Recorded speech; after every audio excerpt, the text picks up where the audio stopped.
Have you ever wondered how much fresh produce you could grow even in the smallest of spaces? Have you ever wanted to grow your own fresh, tasty produce, but you don't know where to start? There's a lot of things that you can grow even in a small contained space, but it does take some planning. Now, there are so many different ways to plan your growing space, but a lot of it involves a little bit of research. You may be looking through all the seed catalogues or online of all the different seeds that you would love to grow. It can be a really exciting time, especially through the cold winter months. But when it comes to growing that particular produce, have you got the right conditions? Without proper planning, you are going to fall short of the true potential of your growing space. Knowing your conditions, whether it's sun, whether it's shaded, wet or dry, all makes a massive difference. And having an idea about your growing space before you even buy any seeds can make a massive, massive difference. And if you want to be really successful, it really does take a bit of forward planning. Time and circumstances, weather conditions, and even pests can really have an impact on your plan. So when you are planning something for your allotment, try not to be too rigid. Have a little bit of flow, because sometimes things just don't work out how we've dreamt of. Now, this little handy thing for me is a spreadsheet with all my different seeds I've got. Now, this is just an inventory count of everything that I actually have in the world of seeds, and I've kind of tried to put it into family order. This gives me an idea to work through whether I want to plant everything that I've got this year, or whether there's certain things that I want to focus a little bit more heavier on. Is there something that you want to grow that you've never grown before? Add that to the list and give it a go. Categorising all your seeds in whatever way, whether it's pen and paper, spreadsheets, or even certain apps, gives you a really good head start on what you're doing. There is nothing worse than coming to March, April, when you are supposed to be sowing quite heavily in one form or another, and you're scratching your head trying to decide what to grow, where to grow it. And also, you may have also missed the boat, especially for certain seedlings. So having a good sit down and actually going through all your seeds so you can physically see what you have is a really good way to start planning your allotment. Once you've gone through all your seeds, there might be something in there that maybe, let's say it's a climber. Have you got somewhere or something for it to climb up? Or maybe it's something that likes a little bit more of a dappled shade or full sun. Have you got an area, once you look around your newly made beds or your freshly weeded beds, or whatever area you're growing on, have you got somewhere where you can grow that kind of thing? There is many, many different ways to add structural height to your allotment. We have multiple different frames, and we also use the traditional teepees. All of these add an additional benefit to our growing season. Now, there's no point trying to grow something that is going to be 3 metres wide and 10 metres high if you haven't got the space to grow something like that. So maybe look at smaller varieties, or maybe something that's a little bit more suitable for your growing conditions. So space is an important factor. How many beds do you have, or are you container growing? Again, choosing the right variety for those containers again can make a difference between having something to eat through the most of the growing season to having bare, empty soil because things have failed to thrive. Now, one of the things that we've planned and done is mulching our beds. This is some homemade compost that we put on each year. This isn't as fully decomposed as I would like, but it's good enough for a topsoil mulch. All this will give fantastic nutrients to the soil below. No matter what you mulch with, whatever organic material, getting it down before your sowing season, preferably through the whole of the winter months would be better, will give you a really good kickstart to your growing season. Now, this sometimes can take a bit of planning. If you're using your compost bins, you've got to make sure that you're trying to get it done for the right time of year. Our plans were a little bit waylaid this year. because the compost materials that we need to create our compost bins were just not available early on last year. So we were a little bit late. But this time of year is a great time of year to create new growing areas, giving it a really good mulch and a really good layer of compost if that's what you use, because it won't be long before we're planting in these beds. Understanding your soil health is really, really important. Having a dead, sterile soil is not good for anything really to grow in. Enriching and adding that organic material will make a big difference to your growing season. Maybe you're trying to grow something that prefers more acid-loving plants. Now, there's certain areas in the UK that has got a naturally acidic soil, but for the rest of us who don't, maybe we need to grow certain things in pots. For an example, like my blueberries, they like a little bit of acidic soil. I don't have acidic soil here, so I have to buy in ericaceous compost.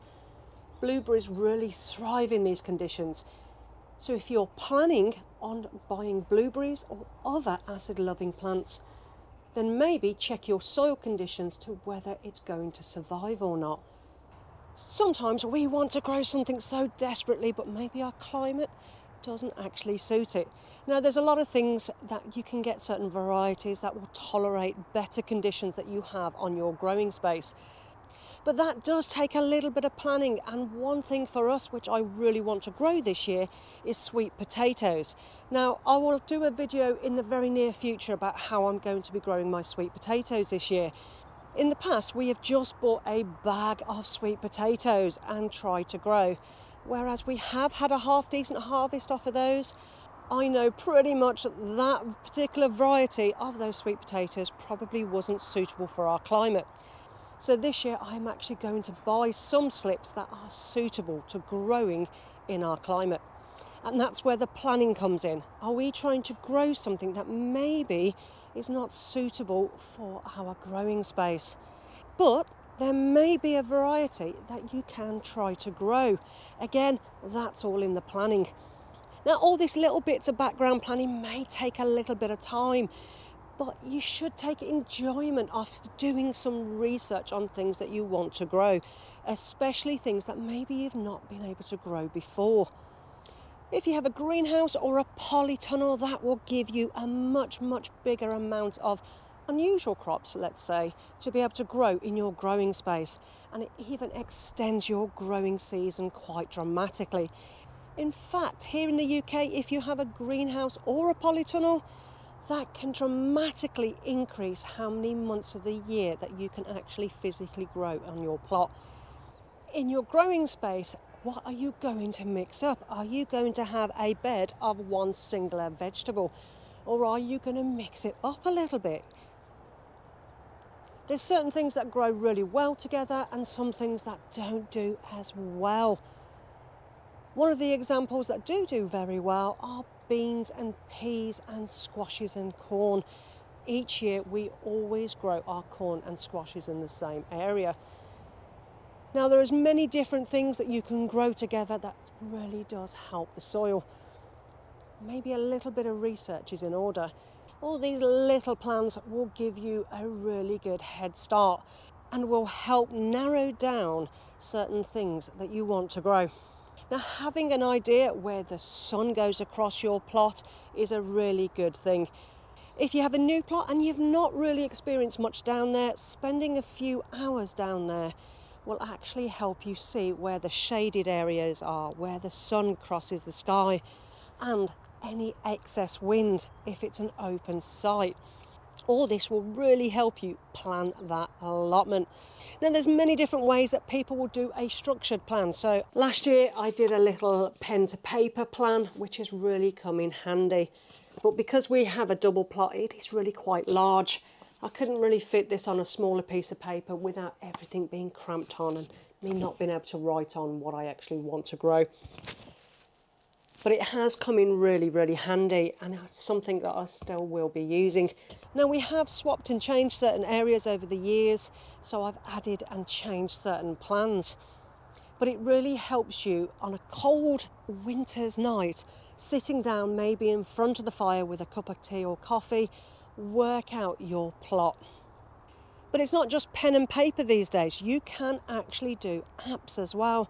Now, recently, because of the way I am, my memory is incredibly bad. I'm forgetting all my details really quickly. I like to try and keep a journal of when things germinate, how things grow, certain areas, certain beds that do better than others, certain varieties of fruit and vegetables, which ones grew stronger and which ones failed to thrive.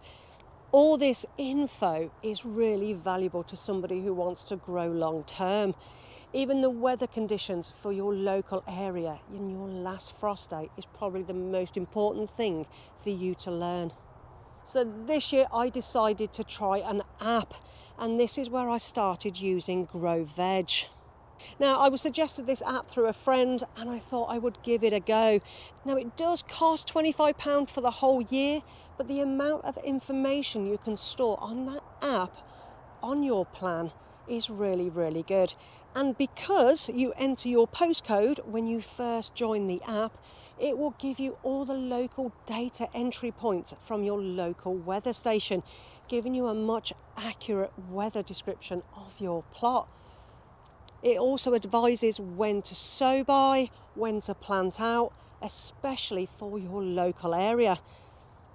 Now, this is great because it's actually done by individual plants, which is fantastic. So there's no need to guess when your best time to sow is. You can actually create your whole growing space on that app, where your beds are, the size of your beds, your paths, your raised beds, your polytunnels, your greenhouse, whatever it is that you have got on your growing space. It allows you to add this into your plan, giving a really good visual representation of what you're trying to achieve. And with this planner, you can get a month by month look at how your allotment is, from seed sowing to planting to actually harvesting, and any gaps that you will probably have as the growing year continues. Now, I've only just started using this app and I'm really hoping, fingers crossed, that it's going to work really well for me this year. I want to gain more data entry points. I want to involve myself more and gain more knowledge, and hopefully this will help me retain that knowledge. So whether you use pen and paper, the back of an envelope, or a nice big drawing pad, whether it's just a journal, a whiteboard or something similar, or have you moved on to apps, what benefit have you gained from actually planning your growing space? I've spent years being quite free-flowing and having a little bit of structure within my growing space, but over the years I've wanted more. I've wanted to grow more efficiently. But I'd be really interested to know what you guys do for your future planning, and whether you keep it as simple as possible or whether you delve in really deep. Let me know in the comments, because we could all benefit from learning off each other. But for me, I think planning is one of the most important things that you can do for this coming growing season.